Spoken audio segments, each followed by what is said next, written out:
যে আপনাদের বিচার বিভাগে কি আছে আমি জানি না, কিন্তু আমার সন্তানকে যেভাবে মেরেছে, আমার সন্তানের চেহারা আমি দেখতে পারি নাই, ওর পায়ে কোনো মাংস ছিল না, আমি এখান থেকে এই পর্যন্ত শুধু বডিটা পেয়েছি।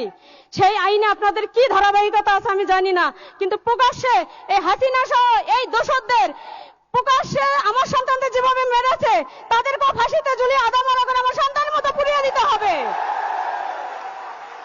আপনি যদি পারেন রাষ্ট্রের দায়িত্ব নিতে, এই মায়েদের দায়িত্ব আপনাকে নিতে হবে, কারণ আপনি একজন মায়ের সন্তান, আপনি একজন গর্বিত সন্তান।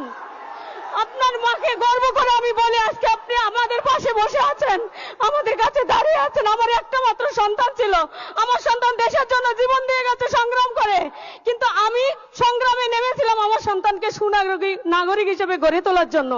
আমি আশুলিয়া নারী ও শিশু হাসপাতালে ক্লিনিং ডিপার্টমেন্টে কাজ করে ছেলেকে আমি ভার্সিটি লেভেল পর্যন্ত নিয়েছি। আমার ছেলে city university textile engineering BSc বিভাগের স্টুডেন্ট ছিলেন।